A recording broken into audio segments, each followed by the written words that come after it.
Thank you, Bethany. Welcome to First Parish in Needham, a Unitarian Universalist congregation of humanists, theists, atheists, agnostics, and interfaith families. My name is David Berman. My pronouns are he, him. With my partner, Nancy Temple, I've been a member here for about 10 years.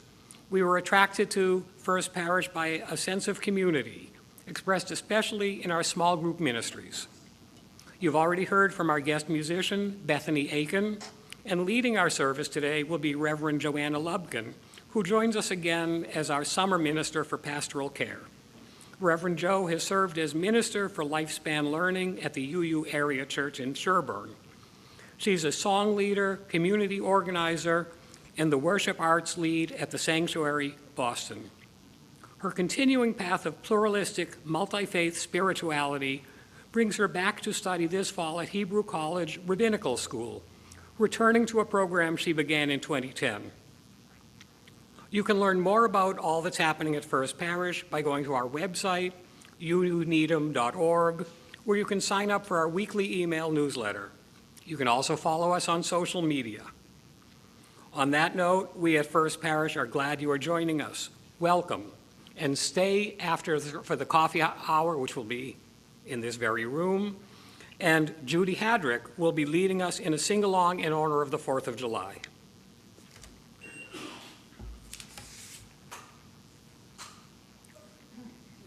Now, chalice lighting.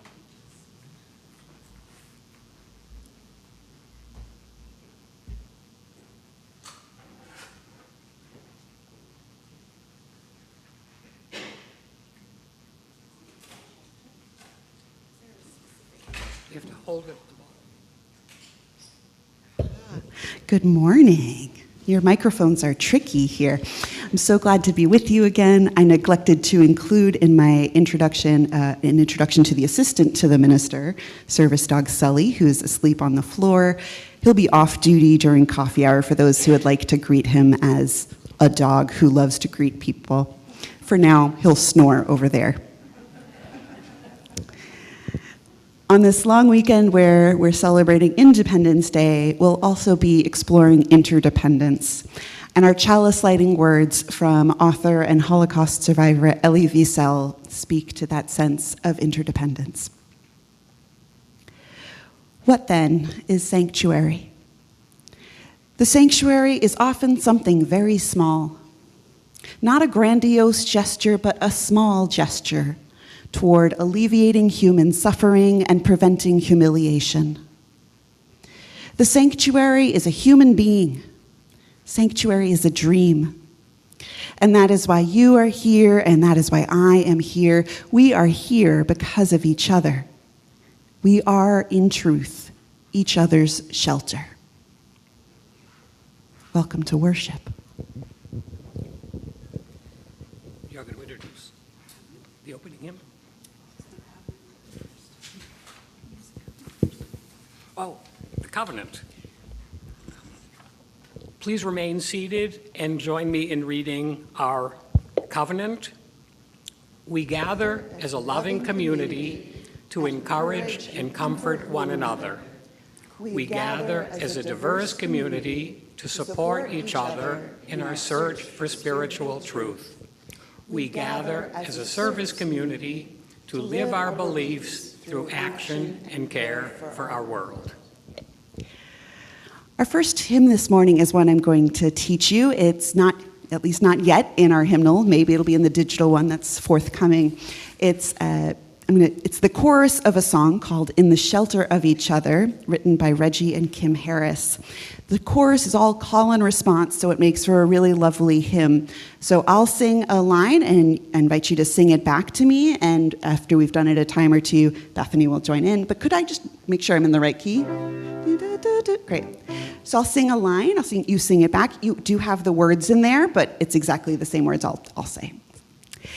In the shelter of each other, in the shelter of our lives, of our lives. We are open, we are open, we are dreaming, we are dreaming, we are hopeful, we are hopeful, we are wise, we are wise. And you don't need to worry about remembering any of that because it's all call and response. If you'd like to rise in body or spirit to sing, if that gives you a little more zhuzh, we invite you to rise in body or spirit.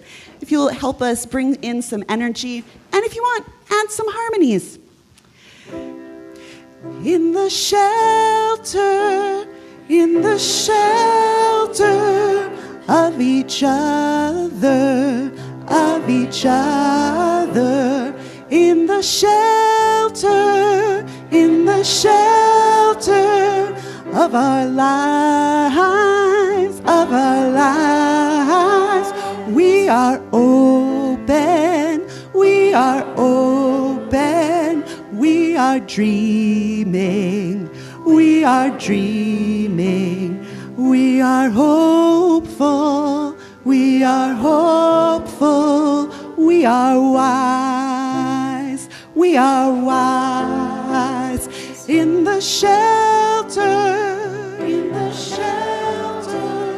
of each other, in the shelter of our lives, we are open, we are dreaming, we are dreaming, we are hopeful, we are hopeful, we are wise. One more time. In the shelter of each other, in the shelter of our lives, we are open, we are open, we are dreaming, we are dreaming, we are hopeful, we are hopeful, we are wise, we are wise, we are wise, we are wise, we are wise.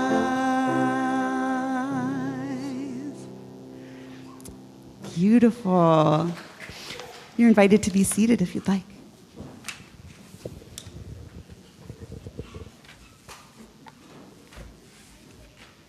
Thank you.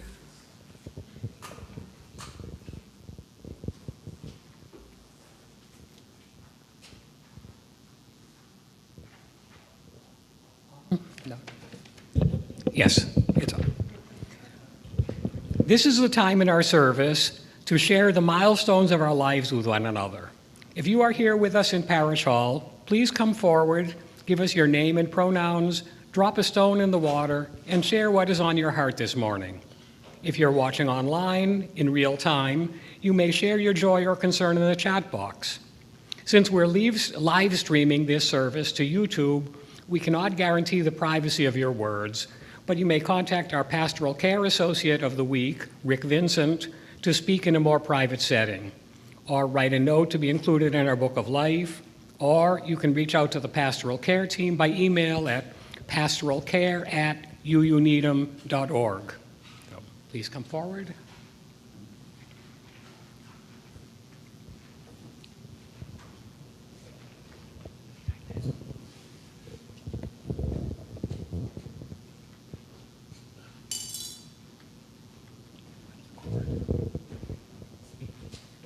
Good morning, everyone. My name is Lynn Rackless. My pronouns are she, hers.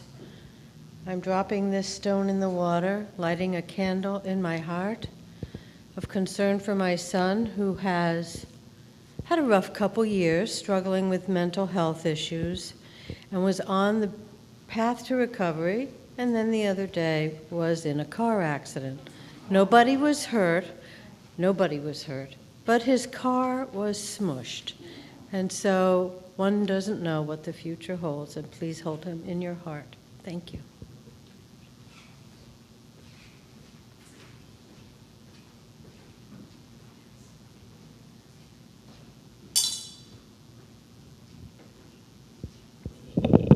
Hi, my name is Jonathan Thal. My pronouns are he and his. I just dropped a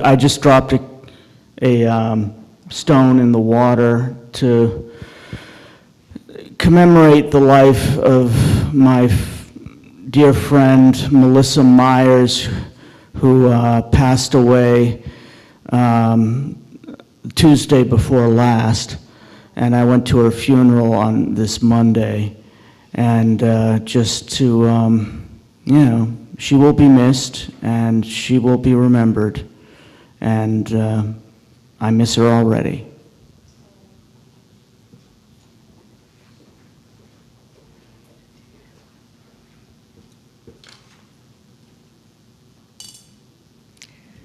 Hi, Claire Galkowski, she, her, hers. Stone of joy for being part of this community and during these difficult times. It can be very difficult to read the newspaper, and things are tough right now, but being part of this community, being out there, like yesterday I was out, and Janice and Susan McGarvey were out protesting with me, with a lot of support from drivers going by, and it just, being part of a loving and resistant community during these times is very uplifting when it otherwise would be very isolating. So.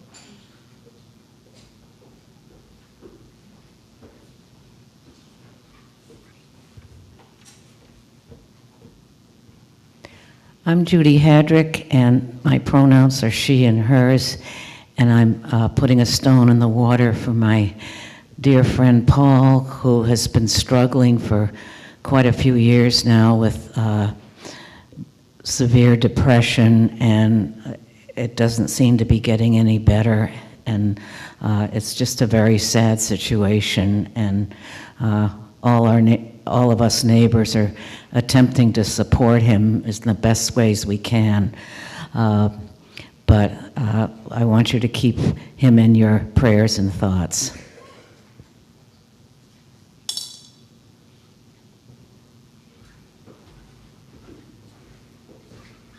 We have a lot this morning. I'm Phil Lines. I use he, him pronouns. Putting a stone in the water this morning for my aunt, Brooke, who would have been 90 next month, who just died this last Tuesday, very peacefully, with her favorite comfort dog on her lap and her daughter's hand in hers. She had a long, spectacular life with many threads. Was able to celebrate it with family coming in from all parts of the country just last month because she knew her time was limited. So we were glad we had that opportunity. So my thoughts this morning go out to her 4 children, my cousins and their children. Thank you.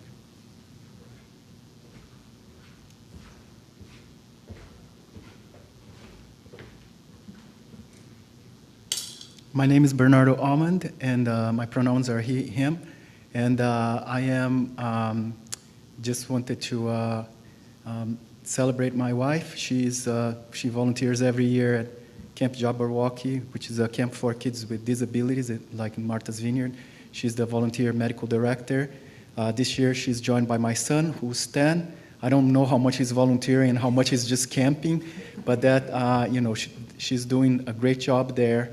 Even in these times of turmoil, I think that we still have these places where people can share their love and volunteer. And I get to bond with my little girl here, so it's just me and her this whole week. We'll see how that goes. Thank you.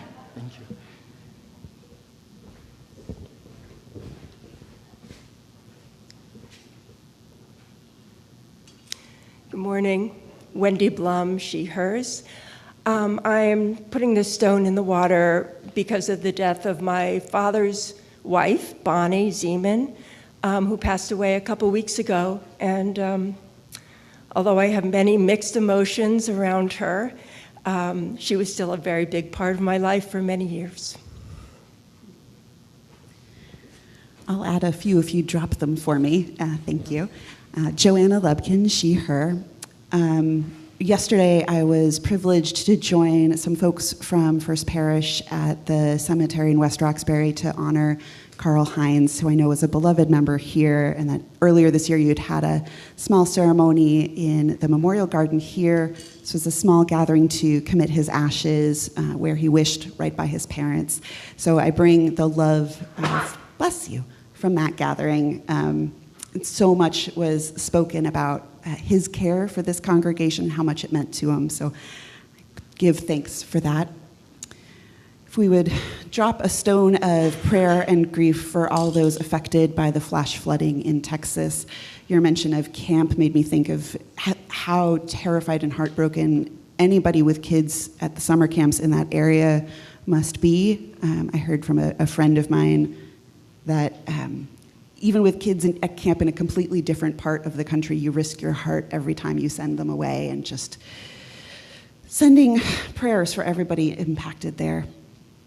And finally, I'll do a stone of joy for service dog Sully, who turns 6 next week. Week after next, I don't know. He's been dealing with kidney cancer for the last month and a half, and Reverend Katie posts tons of pictures of him on y'all's thing. We do adventures together. And I'm just feeling extremely grateful for incredible medical care for our beloved animals and for communities that pull together to take care of those who take care of us. So with gratitude, a stone there. I'll drop a final stone for all the joys and sorrows we still hold in our hearts, and in acknowledging the prayers of our neighbors near and far.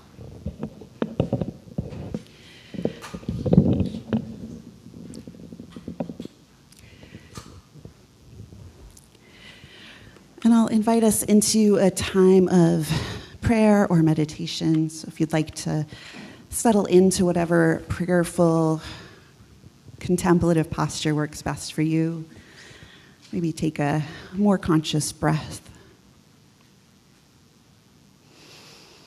Spirit of life and love, our hearts are overflowing with joy and with lamentation and with longing. Longing for healing of body and spirit for our loved ones. Longing for more time with those who have gone too soon. Even longing for more time with those who we've had for many years. And longing to honor memories. Longing for a world with more hope and less despair.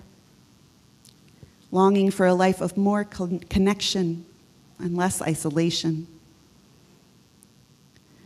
Longing for a brave love, a growing seed within us spreading far and wide. Longing for a future of less consumption and more compassion. Actually, longing for that now. Longing for a government that quells hate and violence rather than generates it.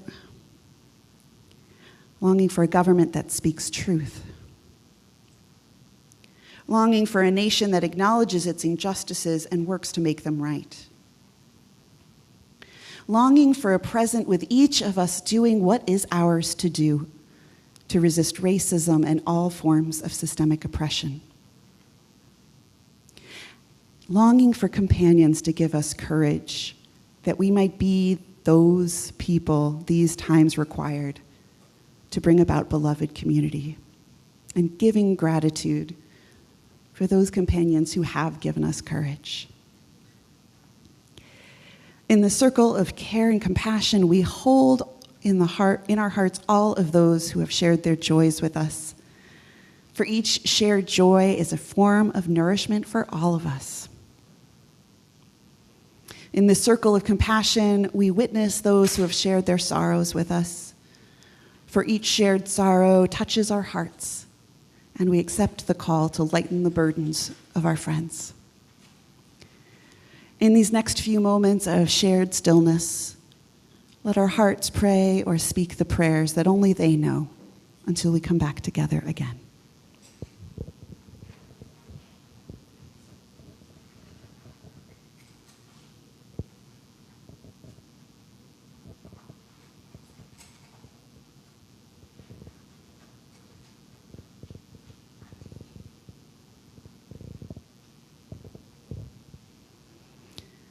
May it be so, and amen.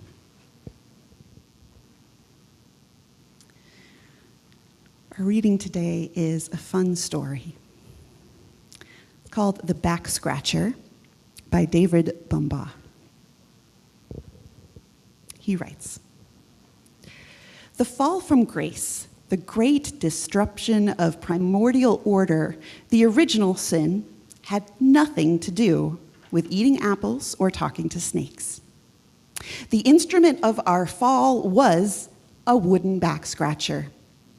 That piece of wood bent at the end so one can reach the unreachable spot there between the shoulder blades, down just a little bit lower, now up a little bit, where the most persistent itch always takes up residence.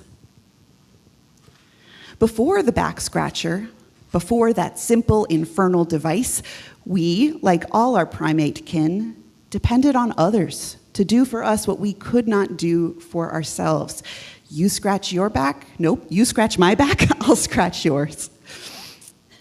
Before the back scratcher, that simple infernal tool, we needed each other to scratch that unreachable itch. The wooden back scratcher dissolved the bonds of reciprocity, loosened the ties of community, and tempted us to believe in our own godlike self-sufficiency. And God walked in the cool of the garden and saw a primate standing alone. "What have you done," God asks, "that you've standing alone?" "I have found a back scratcher," said the beast, "and now I need no one." "Poor beast," said God, "now you must leave this garden. In Eden, no one stands alone. Each depends on the others." And thus began our wandering, our pacing up and down the earth, scratching our own itches, pretending self-sufficiency, trying to ignore the persistent sense of loss, the vague yearning for a primordial order, a world where you scratched my back and I scratched yours. A wooden back scratcher is poor compensation for the gentle touch of a living hand. So ends our reading today.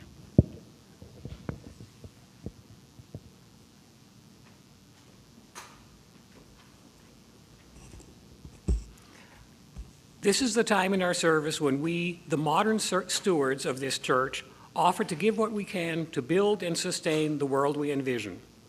For the months of July and August, our plate collection is being divided equally between First Parish and the Needham Community Council, which is a local nonprofit which, among other things, runs our local food pantry. If you're watching from home and would like to donate to today's offering, you may use our website, uuneedham.org, to make your donation, or use our text-to-give procedure outlined in the order of service and on the screen. For those of you here in Parish Hall, you can also use our text-to-give method, as described in the order of service, or donate by cash or check as the collection plate comes around. Will our usher please come forward? Thank you for everything you are able to give to help and support this community and the vital work of our community partners.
Thank you for the music, and thank you for your generosity.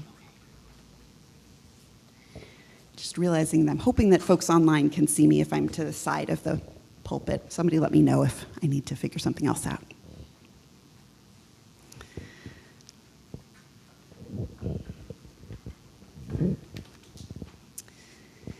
I've been thinking back to a particular morning in May. This is the graduation ceremony for my first master's degree, where I looked around at my classmates and my friends and realized that I was the only one who had found a job for after graduation. This was May 2008, right in the thick of the Great Recession. I moved to Boston soon after that in the fall with my master's degree in public administration and my hand-me-down furniture and my crushing student debt to Sallie Mae to begin a community organizing fellowship. As I made friends in the Boston area here and connected with new communities, I noticed that so many of us were experiencing some of the same things. Jobs were becoming scarce. Many of us were struggling to make ends meet and were worried about the trajectory of that. Many of our families had lost significant savings or were even at risk of losing their homes. I remember that time feeling so scary, like everything that I had come to expect about how things worked had been tipped upside down. Do any of you know that feeling of things just going topsy-turvy all of a sudden, like the ground's shifted beneath you? See some nods. A friend of mine described this sensation as picturing a Jenga tower with those little wooden blocks. You're used to people nudging the top blocks, but suddenly low blocks are just coming out, and how do you find balance? I've been reflecting on this time period, not so much because it was another hard time like now, where it felt like the ground shifted beneath me, but because I want to see what I could learn from how our communities responded. So that winter, 2008, friends up the street, Seth and Ivy, invited me over, along with about a dozen other younger adults, for a house meeting. I didn't know what a house meeting was, but they assured me that there would be good people and there would be soup. So I went up the street. When I got there, I was handed a bowl of soup, and as the evening went on, my friends explained that they were part of a secular, progressive Jewish organization, then called the Workmen's Circle. It's a historic organization. It's now called the Workers' Circle. And they wanted to bring our peers together to talk about how the recession was impacting us. There was flip chart paper on the walls and everything, so you knew it was a legit organizing meeting. In my mind, that's the hallmark. There's flip chart paper. We mapped out our concerns on one sheet, the things that were scary and the hardships all on one. And then on a second sheet, we listed the assets and the skills and the interests and the items that we had to share. And then we looked at the two together and brainstormed how we might work together as a community to meet each other's needs.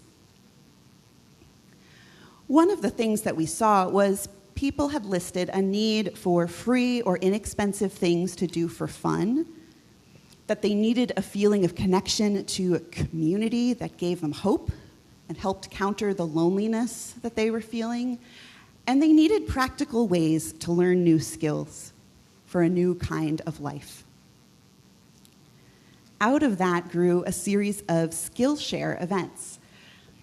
Community members would offer workshop sessions for an hour or two on any skills they wanted, from bike repair to how to grocery shop on a budget. There were some fun ones in there, like playing basic guitar chords, and all of it was offered for free. There was a giant pile of clothes each time over the couches in the lobby, so folks could bring in things to swap with each other and find new ways to refresh their wardrobe for free. And these skill shares evolved into a mutual aid society. And it was very much like the ones that my great-grandparents benefited from when they arrived in America in the early 1900s, which is actually how Workers' Circle was founded. And while all of the workshops and clothing swaps were certainly practical and useful at the time, nearly 20 years later, I've probably forgotten most of the skills that I learned from my peers. I will admit I probably do still have some of the clothing I picked up at those swaps. But more importantly, this time in my life helped begin a whole perspective shift from a mainstream American sense of self-reliance and some shame about needing support to an orientation of community care. So why share this story now? Over the past many months, scholars of history have been calling out so many warnings of how all of this has gone down before. I've seen several historians specifically point to the writings of Hannah Arendt, the 20th century political scientist, who explored how destructive ideologies like fascism and totalitarianism grow. And in her writings, she used the German word Verlassenheit, which is often translated as loneliness, as a central key part of how those ideologies can take hold in society. They rely on us feeling lonely. And she doesn't mean so much loneliness as an emotion, feeling of sadness, but more of a mental state of social isolation, where you see yourself as closed off from the world, and perhaps a sense of being abandoned by and to each other. When there are constant attacks on social structures, like on healthcare or government infrastructure, and people are being fed simple refrains that only increase isolation, we tend to turn away from each other. But Unitarian Universalism, like many other faith traditions, teaches us something different. It calls us toward interdependence, toward justice, equity, generosity, love. For those of us who seek ethical guidance or look for resonance from sacred texts and scriptures, one of the first texts that I think about on this topic comes from right at the beginning of Genesis. God asks Cain where his brother Abel is. You know, the guy whom Cain has just murdered. And Cain says, I don't know. Am I my brother's keeper? Interdependence answers, yes, we are. And then over and over in the Bible, we are taught to care for the most vulnerable in society, to keep cultivating empathy. In the scheme of what biblical society looked like in that era, or those eras, it looked like teachings such as, do not forget to care for the widow, the orphan, or the stranger in your midst. This isn't so much about charity or pity, but the teaching goes on to emphasize, you do this because you know the heart of a stranger, having yourselves been strangers in the land of Egypt. In other words, you care for people because you know what it is like to be oppressed, to feel othered, to know suffering. Other people are not other. Love answers, we are each other's shelter. So this is why I'm looking back at those skill shares and mutual aid, to learn what can emerge from these moments of emergency or harm or isolation. One of the books I pulled back off my shelf this spring is one by Rebecca Solnit, although truly anything by her I think would be useful to me. It's one of her older ones called A Paradise Built in Hell. Is this familiar to any of you? I commend it to you. Yeah, find it from the library if you haven't already. This is a book where she looks at what can emerge in the wake of a disaster. And this isn't a saccharine search for a silver lining in something bad. It's really more about lifting up the ways that people can rise to the occasion. I pulled it back off, or I think I first purchased it early in COVID. I needed that lesson then of how can we rise to this occasion. So about this, Rebecca Solnit writes, "Nobody wants an emergency, but perhaps we should want some of the remarkable things that can happen during them. In the immediate aftermath of the hurricane, the fire, the earthquake, perhaps the flood, people take care of each other and work together without the kind of vetting and fretting about whether they entirely agree about politics or religion or other matters. Disasters drag us into emergencies that require we act," she continues, "and act altruistically, bravely, and with initiative in order to survive or to save the neighbors." Solnit goes on to say that when ordinary people come together, we have extraordinary power. And with that power comes great responsibility. And in this emergency, what we have in common matters more than many of our differences.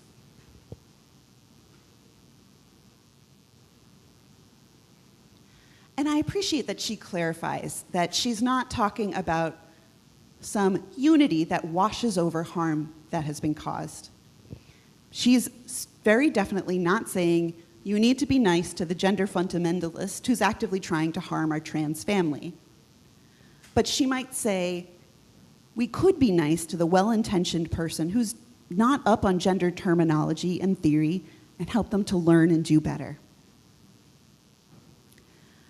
I know sometimes I get a little overwhelmed and lost in the big picture theory things, as poignant as they are, so let's bring it down right into the everyday.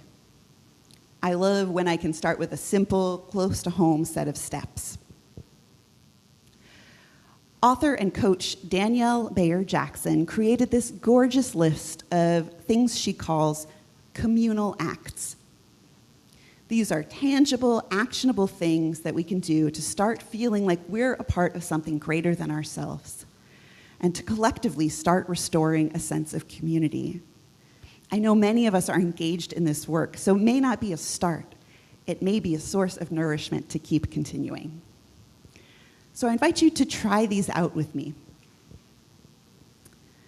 Step one that she gives is to look up the sports schedule of your local schools and go. Go to your local Little League game or to a summer theater camp production and show up and applaud. You don't need to know them. All kids are our kids. Number 2 in her list of communal acts, keep some extra personal care items with you. Extra Band-Aids, menstrual supplies, an extra granola bar. Put it aside somewhere in your bag, somewhere that you don't touch. This is the thing that you reserve for the moment when someone around you needs it. It's not for you. This is a small act, but it helps train our brains to remind us that we have a sense of duty and responsibility to care for the people around us. When I reflect on this step, I always think about a particular moment. I was at the Museum of Science, and I was chatting with a staff member there, and she realized she had a cut on her finger and said something like, "Oh, I'm sorry, I think I need to step away to go get a Band-Aid." And I said, "Oh, wait, I'm the mom friend, I always have some with me." And I pull some out, and she unwraps it, and she says, "Ooh, this one is fun and colorful. Do you have these because you spend time with kids?" And while I do spend time with kids, I responded that, actually, I do it because I realize that since I have friends with all different skin tones, I don't want to hand just a beige Band-Aid that presumes whiteness as a standard to somebody. So I'm always going to get the fun, colorful ones when I can. And she, who I read as another white person, had this light bulb moment and said that she hadn't considered that, oh my gosh, the default Band-Aid here is for white skin. So I think of this as a reminder whenever I restock my first aid supplies that I can hand someone a fun Band-Aid. So yes, their injured finger is protected, but also so I have an opportunity for conversation, especially with other white folks as a bonus, or to make somebody's day just a little bit better with a fun Band-Aid. So that's number 2, carrying personal items for others, personal care items. Number 3, learn about and stock resources for the rights of a group that you don't belong to try and be informed and equipped. I know so many of us have been doing that this spring, going to know your rights trainings and things like that. This is along those lines. If you are a documented US citizen, especially one who might be read as white, this is a time where we are our kindred's keepers. And now with the terrifying increase in ICE raids, rounding up people and essentially kidnapping them based on racial profiling, this is an invitation to learn how to interact with the authorities so as best to protect those being targeted. Put the hotline number for an organization like Luce into your phone, into your contacts ahead of time, before the emergency. If you're not familiar with it, I don't know how much it's been talked up here. Luce, L-U-C-E, is a local organization training up communities to respond to the presence of ICE in our neighborhood. There's a phone number you can call if you see ICE. I'll help you find it afterwards if you'd like. Spend some time going through the resources on the ACLU website. There are so many. You can go into a bunch of different areas. Or connect with a local organization like CASA, the Metro West Workers Center. I know I keep a Know Your Rights card in my wallet, both in English and Spanish. They exist in a lot of different languages. So help protect the rights of a group that you don't belong to. And number 4, Danielle Bayer Jackson's last suggestion for communal acts is allow yourself to receive help sometimes, even if you feel like you don't totally need it. So for example, if the person at the store at the grocery checkout counter asks if you'd like help getting your bags to the car, consider sometimes saying, you know what, that'd be great, thank you, yes. And then chat with them on the way to the car and thank them after. Allowing yourself to receive support is weaving yourself into the fabric of community. You are allowing yourself to be seen at that moment. And I'll say, as your summer minister for pastoral care, please do reach out for help. We love to be able to support one another. I love to be able to support you. This whole idea of being willing to ask for help reminded me of just one other little similar lesson from Timothy Snyder's book on tyranny. I'll admit that the title intimidated me enough that it took me a while to start listening to the audiobook. It's actually very approachable. One of his lessons on opposing tyranny is just to make eye contact and small talk. It's not just polite, it's part of being a citizen, he says, and a responsible member of society.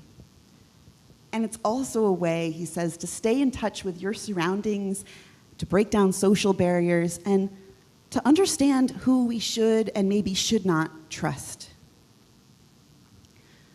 Earlier this year, I went down to Birmingham, Alabama for a good friend's wedding.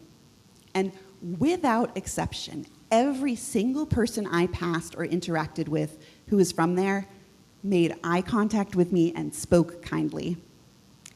My poor little New England socialized brain had to work so hard to reorient itself from its habit of keeping my eyes to myself and mostly minding my own business.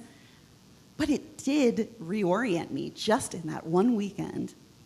Because by the time I got to the airport, I already saw other passengers and the airline staff with more compassion and more consideration.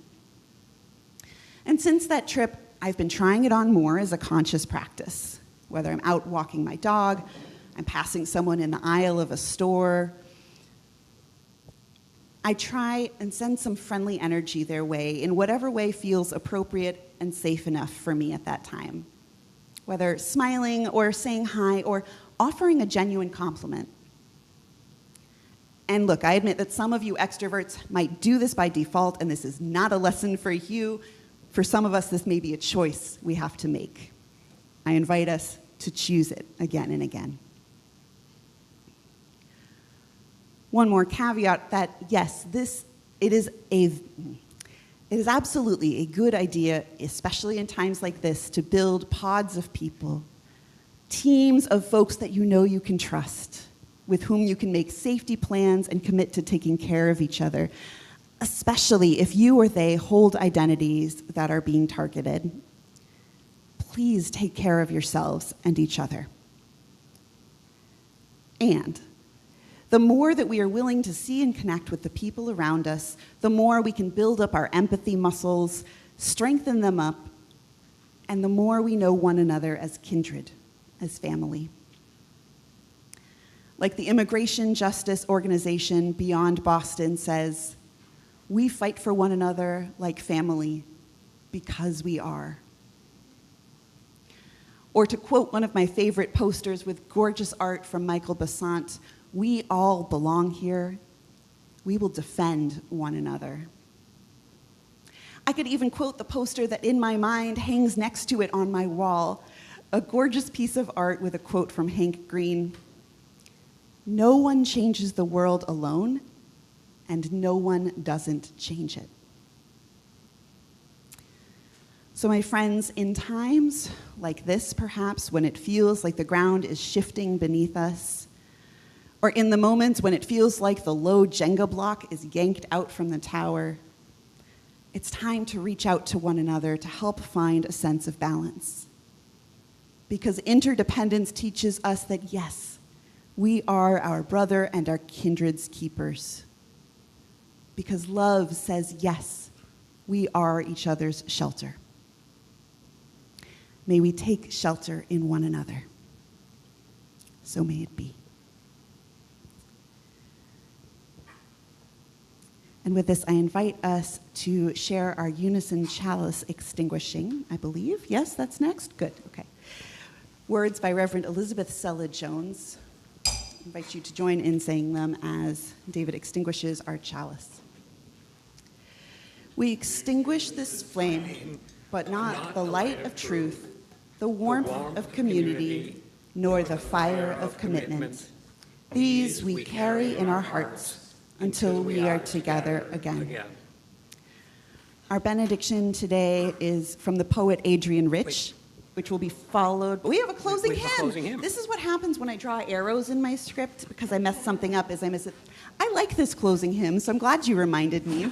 Our closing hymn is the relatively contemporary song, Lean on Me. I invite you to rise in body or spirit. The lyrics are, I believe, in your orders of service. If you want the teal hymnal, it's number 1021. The repeats might be more confusing than it's worth. I invite you to rise in body or rise in spirit as we sing Lean on Me.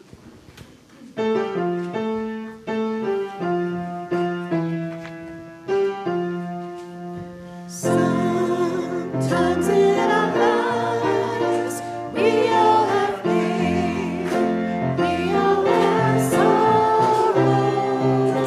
But if we are wise, we know that there's always tomorrow. Lean on me.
I just might have a problem that you'll understand. We all need somebody to lean on. Beautiful. Okay, now our benediction is from poet Adrian Rich, which will be followed by some announcements and invitation in the postlude. My heart is moved by all I cannot save. So much has been destroyed. I have to cast my lot with those who, age after age, perversely with no extraordinary power, reconstitute the world. May we go out and do so together, my friends. Amen.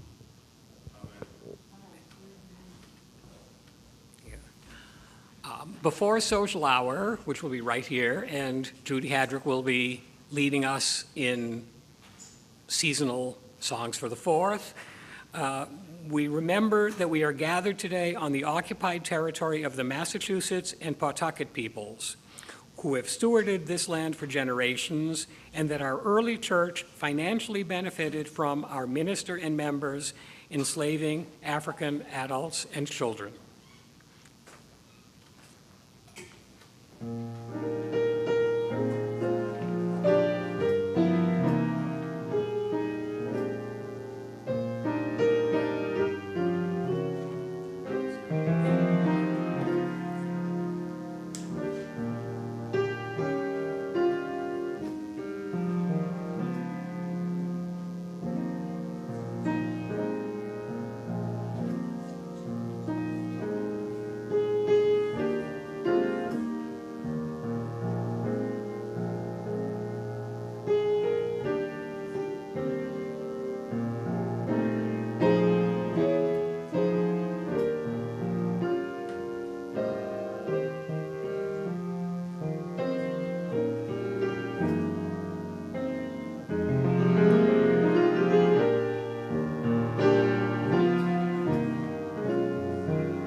knows he's